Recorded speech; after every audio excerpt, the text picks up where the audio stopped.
Good afternoon, everyone. Well, technically, we 3 minutes to noontime. Hope you're doing well. Welcome to What the Fitness episode 10. Today, we will be talking a little bit about plateau, some kind of French word. Well, not really. So, I will be getting into it to be explaining to you what plateau is. Why you have it and how to fix it. I will be showing you 5 quick fixes. Okay, so then again, if you have any question at all, when it comes to plateau, just shoot me in the comment section, and we will get to you. Okay, so plateau, right? Whether you're training, let's say whether you're working out, you kind of hit a roadblock where you just can't progress anymore. Or when it comes to a weight loss or fat loss journey itself, you hit that plateau and you can't seem to get any more results. So how to overcome it? Okay, so I will be explaining to you what is plateau is. Okay, so a plateau occurs when you stand out on progress despite continuing to do all the right things. So usually all the right things includes eating right, exercising properly, getting adequate amount of rest. So our body goes from losing weight consistently to getting stuck at a certain number, right? Or the amount of weights that you lift for your bench or your squat, it kind of stall. Okay. So we call this point in our training the plateau. All right. We don't like being stuck on them. Okay. When we work hard for something and don't see progress, we get unhappy, and that's not a good thing, right? We want to enjoy, we want to be happy during our journey. Okay. Now, the question you may ask, hmm, have I really plateaued? Well, this is um this is something to discuss about. So, in a strong majority of cases, plateaus are really just issues with concentration, tracking, and discipline in disguise. Now, before you think you have plateau, consider these few things, okay? The first thing you want to consider is how is your nutrition, okay? Oftentimes, we think we are being diligent until we realize that after a few weeks of eating great, we've started slacking. It's like, oh, I've been good just this one time. I mean, you gotta be honest, right? Or, sure, why not? That looks good. Just one time. Okay. It becomes more of a commonplace as we start to fall back into these old habits, right? So track your calories for the next week and check your numbers. And even if you are eating the right amount of food, there's this. As you lose weight, your metabolism slows down. This isn't sabotaging, right? It's science, right? There's simply less of you that your body needs to maintain. You might have hit a plateau simply because you've reached an equilibrium of calories consumed to calories burned. This means you need to adjust your calorie intake to continue losing weight. You can't keep doing the same thing over and over again. Okay. Or if you're trying to bulk up, are you eating enough calories to promote muscle growth? Rededicate yourself for 2 weeks. Track your meals and see if progress starts to pick up. Okay. Now, second thing to consider, how are your training programs? How are your workouts really? If you are, let's say, if you are weeks or months into a workout plan, I bet the last two of new progress winning, has definitely worn out. Okay. I mean, have you been skipping that last repetition? Cutting out an exercise here or there, you're getting bored and wanting to go home. You know, I know that when I hit a plateau at the gym, it's generally because I haven't been pushing myself as hard as I had been previously. Okay. Track your workout diligently for 2 weeks and see if these changes kick you back on track. Right. For instance, I dislocated my shoulder a couple weeks ago. My progress has definitely plateaued, but that's okay. I kind of changed my program a little bit to get around it. Okay. Now, the third thing to consider is how is your sleep? All right. This is what we talked about last week. All right. Now, this is one of the most important thing that people tend to skip out on.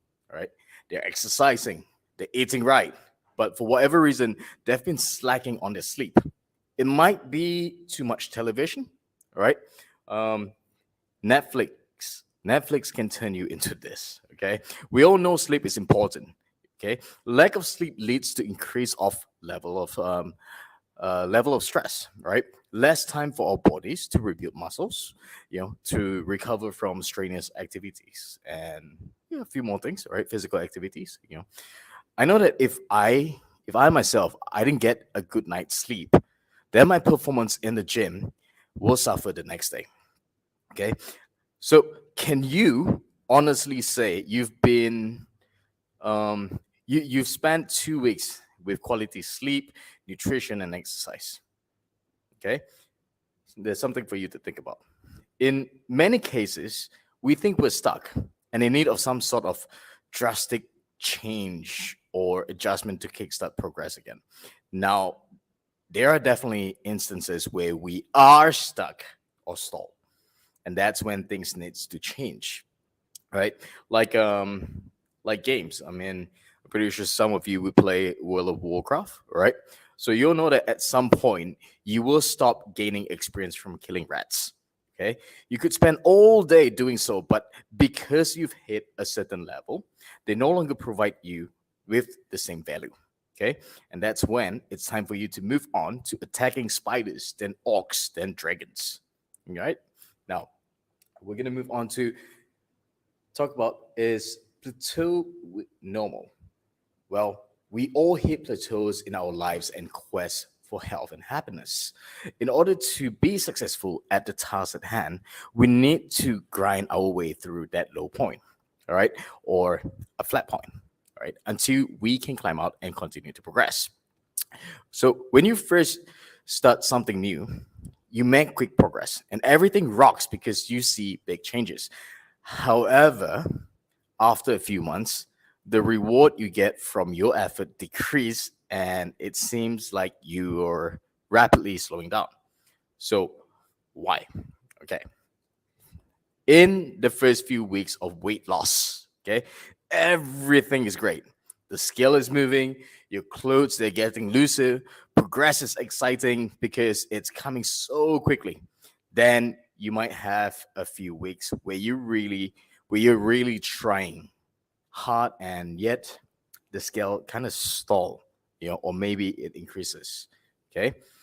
Second thing, so when building a new running, if you're running, right?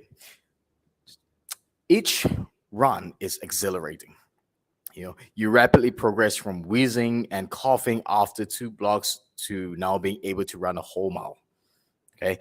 But after a few months, the progress slows down and you find yourself struggling with the same distance and speed, even though you're doing all the right things. Does it sound familiar? Okay. Now, the third thing. So, when lifting weights, right, the first few months can be life changing for you. I know that because I face that issue myself a lot, especially with a few of my clients. So things like squats, deadlift, push-ups, pull-ups, every session in the gym is an opportunity to see massive progress compared to the time before, except for that 2 weeks or, you know, 3 weeks when you walk in, you have to lift less than before. And you're like, what gives? You know? So when we hit that dip plateau, what I mean by dip, okay? Let me draw it out for you. So this right here, this will be your results. Here would be your progress. Okay. So we normally start off here. Okay. As we get results, somehow it slowly dip. This is when the dip happens.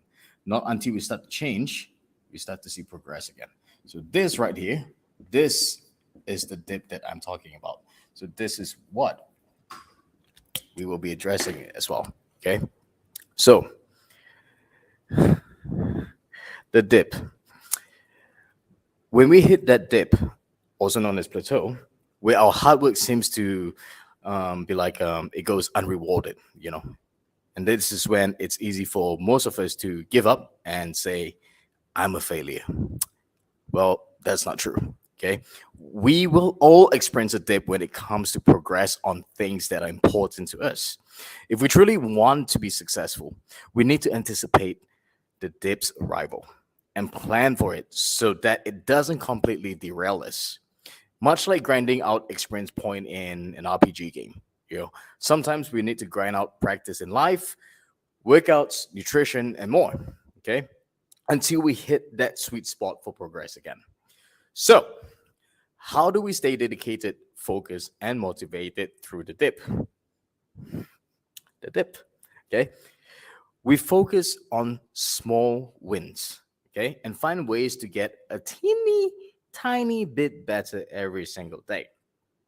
In order for us to crawl out of a dip or off a plateau, we need to find a way to make small wins every single day. Think of this. Think of these small wins like a light to you in a dark place. When all other lights go out, right? Pretty much like a compounding effect. Okay, the longer we've been training, the older we get, and the more advanced we get in our training, the more likely we'll be to hit plateaus, and the more necessary it is for us to be grinding out small victories. Prepare for the dips and power through them, or just change things around. Okay, so here's how you can grind out small wins and prove to yourself that you are still progressing even when you're dipping, right? Or facing a plateau. Okay. The first thing that you want to do is to track every single set, repetition, and your workout program. Okay. Find a way to be better today in some ways than you were yesterday. Okay. And prove to yourself that you are still making progress. Even if the progress in a different way, even if the progress is in a different way than you were progressing before, you need to record everything. Okay. Number two would be, I would say, collect tiny wins. Make them memorable. So think about this. I'm pretty sure you'll watch Transformers. Okay. Now, Optimus Prime doesn't transform in one single movement. Right? It's a combination of hundreds of thousands of tiny movements that happens rapidly. We are Transformers. Our small changes adds up to it. Okay, like what I said just now, compounding effect. Okay, and these tiny small victories that can push us over the edge. Enough small victories, and we can reach that tipping point that that end of the dip where progress, all right, continues again, right? So find ways to set tiny wins in, well, find a way, I would say, find a way to set a tiny win in some way each day that shows you that you are getting better, faster, and stronger. Okay. Number three, track other form of metric other than the scale. Okay, the weighing scale can lie, right? If you buy 5 different type of weighing scale, they will all give you different numbers, right? The scale will definitely slow down even if you are making progress in healthy ways, simply due to the fact that you have less weight to lose than you did before. You might also be dealing with extra water weight or bloat, menstruation, or anything in between. So track other things, right? So you know what? Here's what you can track to help keep you motivated while you're plateauing. I know I'm gonna give you 5, but I'm gonna explain to you a few things that you can track. Okay. First thing that you can do to track is take bi-weekly photos, all right? Frontal, side view, back view, okay? Who cares if the scale isn't moving? I mean, are you looking better? Are you feeling better? Does your clothes fit better? That is progress, right? Second thing, take measurements, right? Spend like what, $5 on a cloth tape measure, right? And measure the important parts of your body, okay? Maybe the scale isn't moving, but you took half an inch off your waist, or maybe you added a quarter of an inch to your arms. Okay, now that is also progress. The third thing, track your body fat percentage. Okay, buy a simple caliper. That caliper is enough to show trends. Okay, take take my client for example. All right, his weight went up, but his body fat percentage dropped. Right, had he only been tracking the scale, right, he might have panicked during his dip. All right. Fortunately, we were also tracking more metric and use that momentum to catapult himself to victory. Right. The goal is to be consistently proving to yourself that you are moving one step closer to your goal. All right. Let's say when you're working through an app, right? Not only you're doing fun missions, but you see how tasks builds up to your larger goal, right? There's no getting stuck or frustrated. Just log in and work out on the next adventure, right? So, what I mentioned earlier, okay, is just the beginning. This will also help you make progress and get out of the dip. So, I'm going to share some extras here, okay? The first thing is to shock your workout, okay? Our bodies crave efficiency and love to be as lazy as possible, but we truly thrive on chaos. So introduce some chaos into your system. Well, something to note is that this is not the same as muscle confusion, all right? So, I mean, muscle confusion, which is something made up in the marketing term to sell DVDs, all right? We're still progressing, lifting more and doing the same exercises. We're just throwing in some variation occasionally to help stimulate progress. If you do the same exact thing over and over and over and over again, your body becomes so efficient at that activity.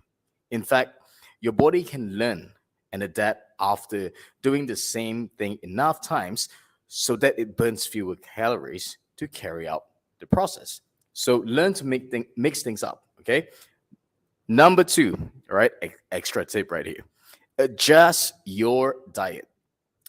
Your body can also become quite efficient with calories, right?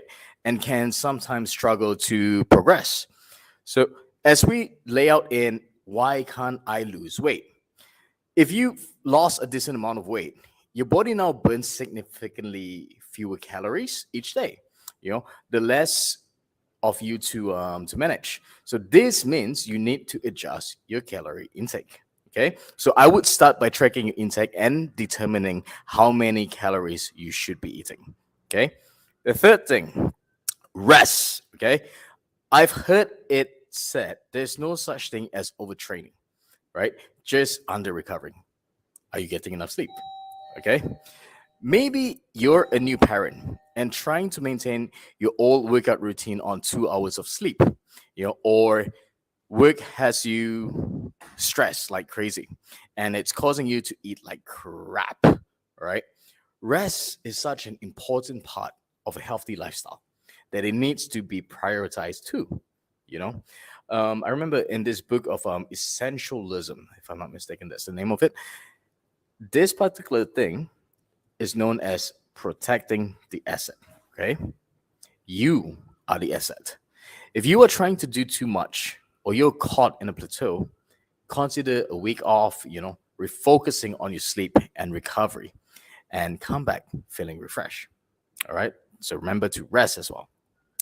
Number 4, learn to adjust your goals. Okay. Maybe your body needs a new dragon to slay. All right. Again, nature loves chaos. If you are focused solely on weight loss, you might feel like you have stalled out. So shift your focus. Work on, say, maybe I don't, for example, right? Work on your handstand, or try running faster, or aim to try to do your first pull up, right? Basically, learn to pick a new skill. Okay, try something different. Give your body a chance to recover and then come back to it again. If you solely focus on the scale and it stalls out, it can be pretty depressing. And I'm pretty sure you are feeling that way as well. So put the skill away for a month. Instead, focus on the progress of getting stronger and eating better. So stop stressing and remember to enjoy the game you're playing. Okay. And the fifth one, okay, we need to learn to accept that we have bad weeks. We, as humans, are complex pieces of machinery, right? Excuse the language, but sometimes shit happens, okay? We just had bad weeks and can't live enough, or we gain weight when we expect to lose weight. It doesn't it doesn't make you a bad person. It doesn't make you a failure. It makes you human. Okay. So on days when you feel great, push yourself harder. On days when you feel like crap, scale back, chunk things down. All right. Scale back on heavy lifting and focus more on the repetition, the tempo, or just improving your technique. Okay. The greater predictor of success in our life is grit, okay, which can be developed, right? Grit is what you need to slog around, to slog through these slow weeks, right? These dips, right, are where we find out who's truly dedicated. I know you are, and you know you are. Okay. So remember to look for any signs of progress in any way to review the light at the end of the tunnel. All right. So hopefully I've covered everything you need to know about plateaus, you know. So I want to hear your story. Okay. Number one, have you successfully busted through a plateau or dip? If you have, or if you don't, leave a comment with how you got out of it, or why, what are you still currently doing that you're still there? All right. I mean, question number two is, are you currently stuck? Okay. If you're still stuck, what's that one specific piece of advice you're taking from today's live video, right? To apply what you are going to do later on this afternoon or evening. So let me hear it, as I'm excited to hear how I can help you out with that. Right. So again, any question at all, just let me know and we will get back to you. And that's it from me. A simple explanation. A simple explanation, man. Something's going wrong with my tongue right here. But yeah. So episode 10, plateau. Hope that gives you a better insight of how to get over it. All right. Or if you're facing that issue. Okay. So have an awesome Friday ahead as well as weekend. We will see you all next week on episode 11. Take care, everyone.